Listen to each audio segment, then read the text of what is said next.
Hey guys, welcome to Boxing Squared for boxing news and views from around the internet.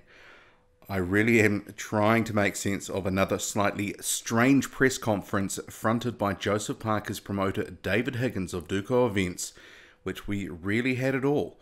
From the event being streamed on a phone with questionable results to questions about Anthony Joshua's chin in a video that was played. It was, as you can imagine, interesting.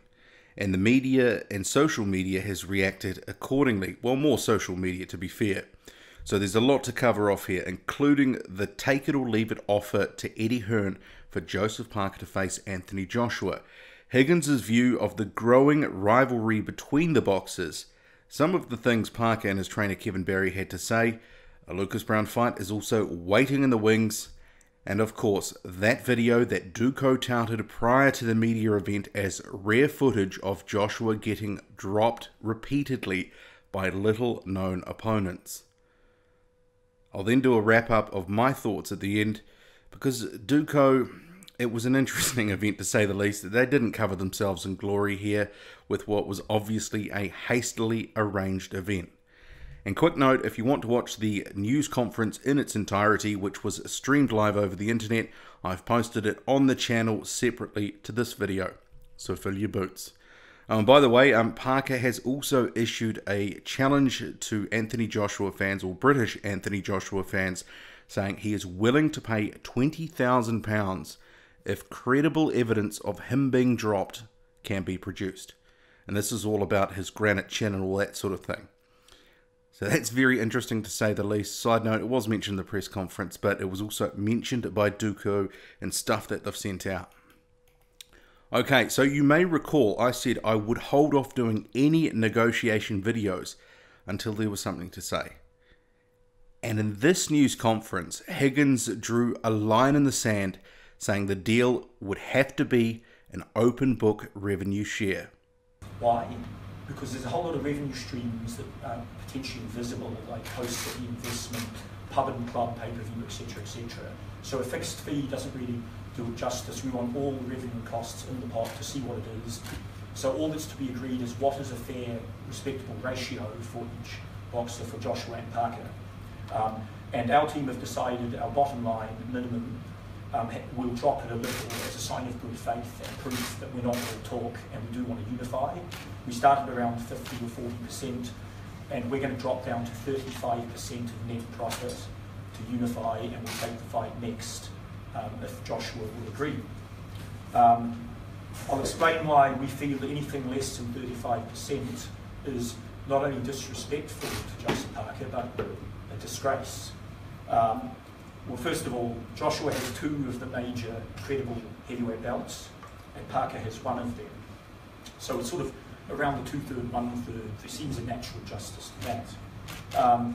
Kids around the world dream of becoming heavyweight world champion so they can set up their family for life. And you know, Joseph started at age 3 or 4 with his dad and done the hard yards for 20-something years, and the team around him.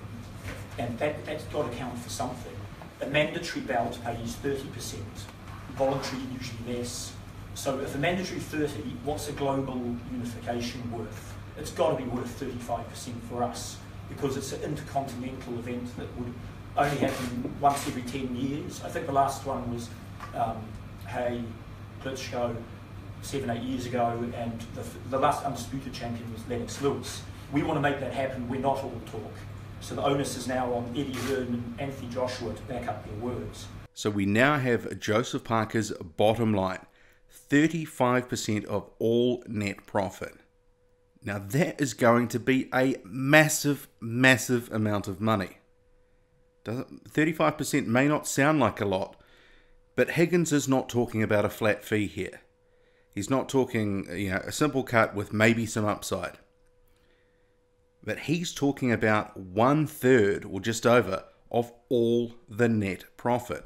So as an example, say there's £60 million in the pot for an Anthony Joshua versus Joseph Parker fight once all the revenue from all sources is collected and accounted for.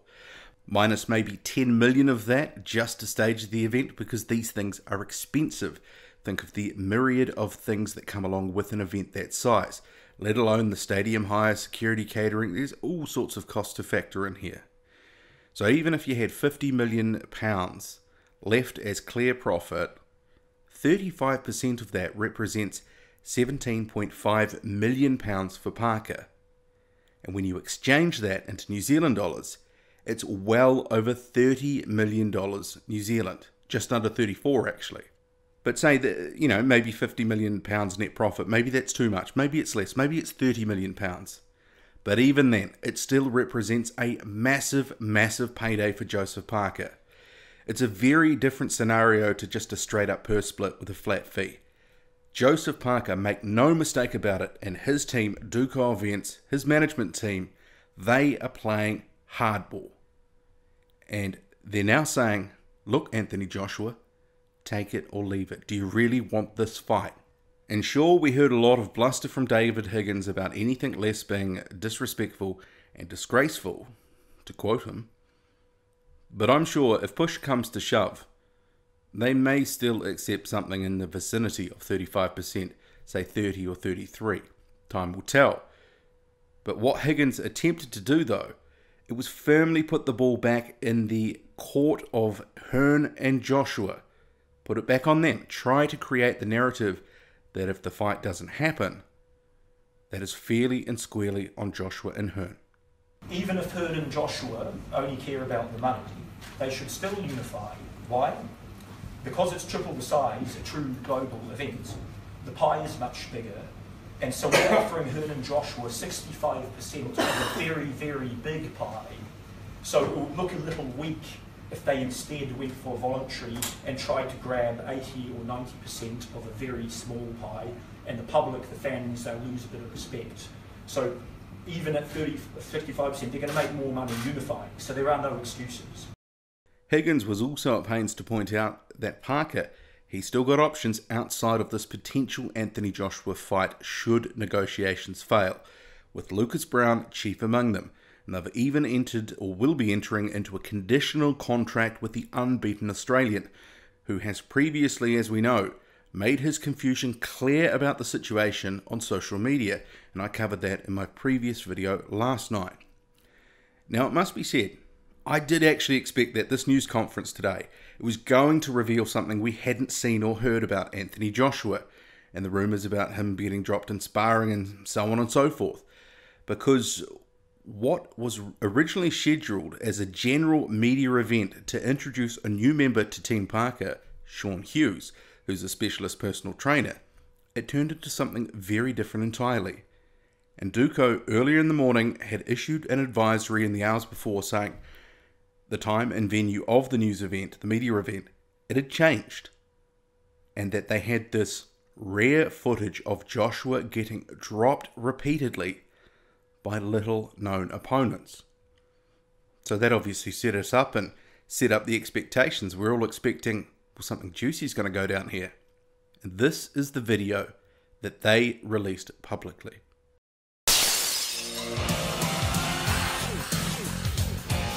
Anthony Joshua was dropped in sparring and your name was mentioned. Any comments you can make about that? Yeah, I smashed him up. He knows the truth. I know the truth. You sparred Anthony Joshua, and they said, quote, you dropped him. What happened in that sparring? Yeah, that happened. You mentioned David Price. He's talked about that sparring story fight. Yeah. What is the truth about that? Yeah, he dropped me in sparring. He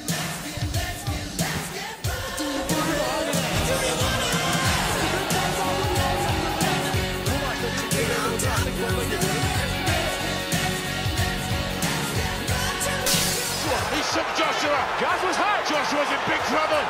Massive turnaround here. White going for it.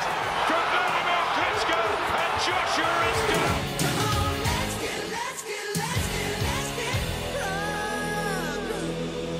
Do you want to get right?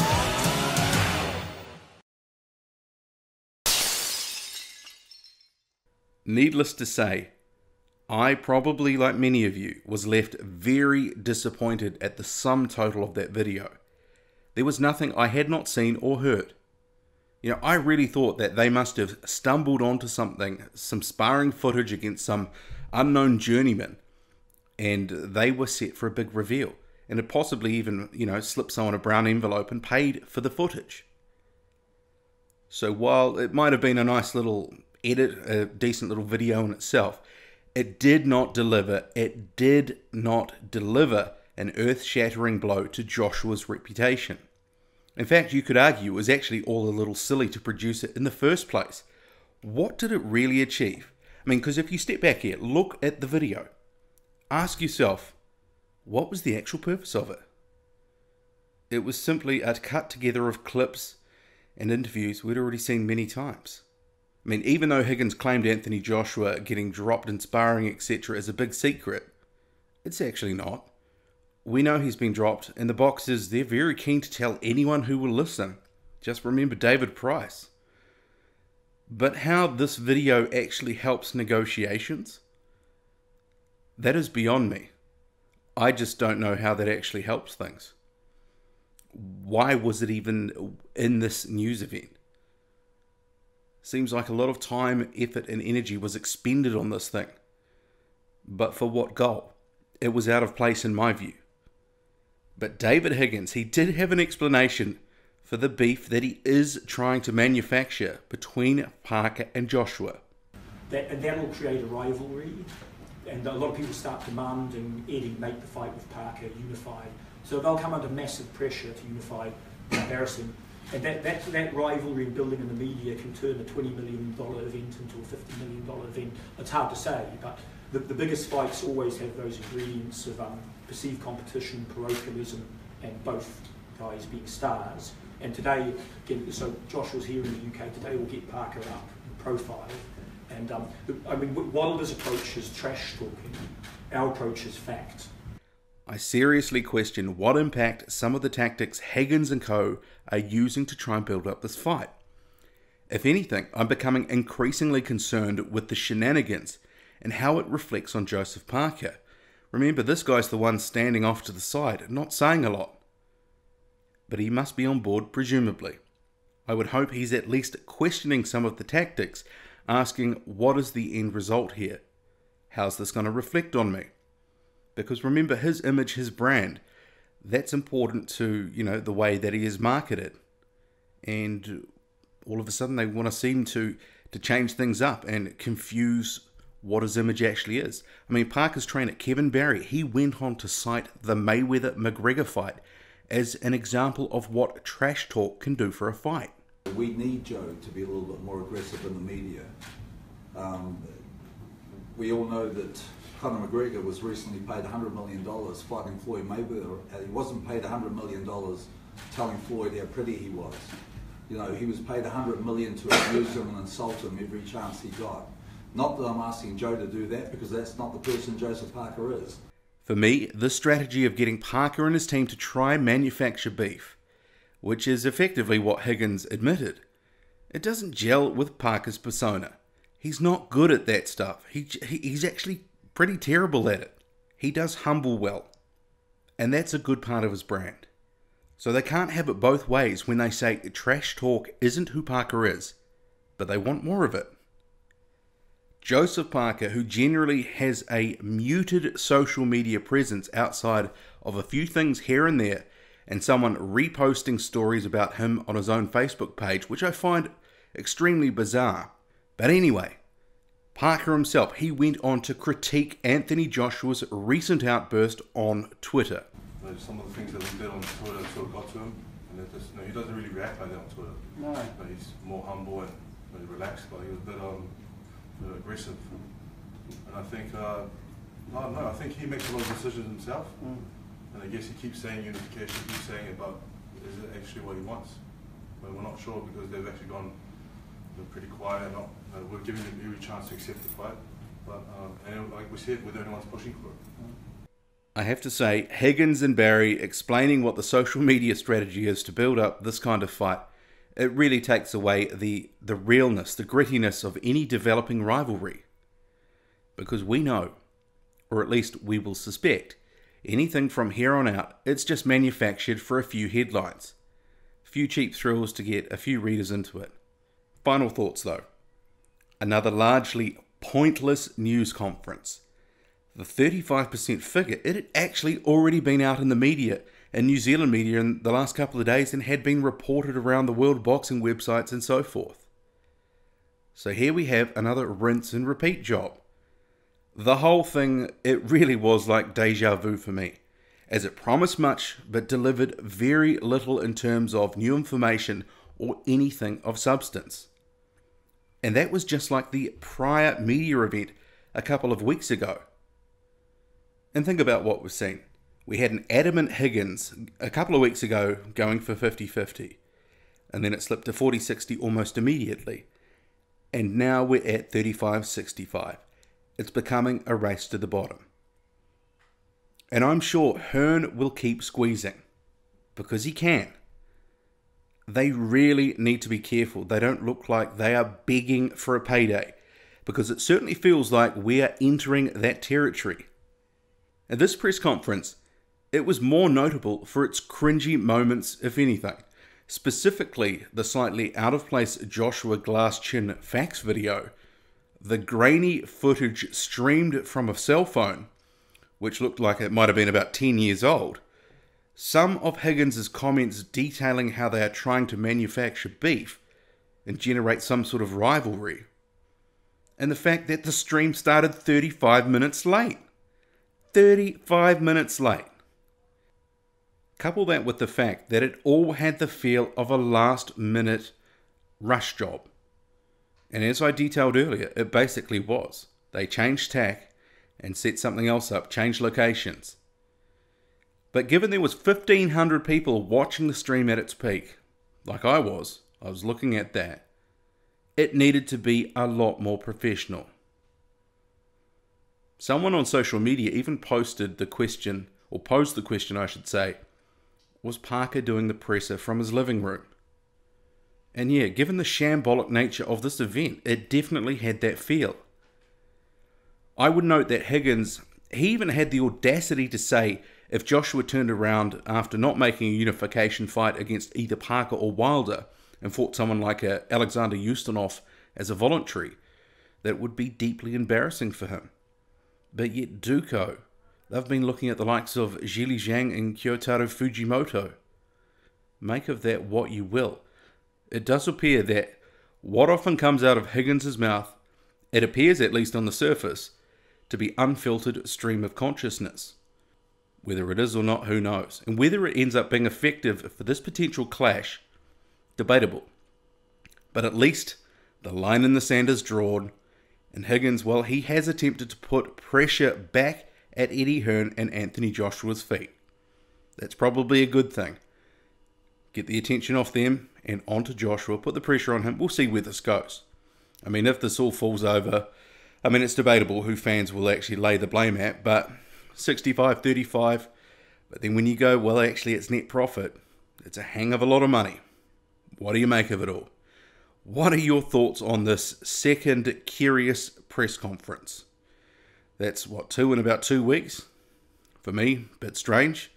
What do you think? Drop a comment loud and often. Hit like, hit subscribe. Follow me on Twitter, boxing_square. I'm out.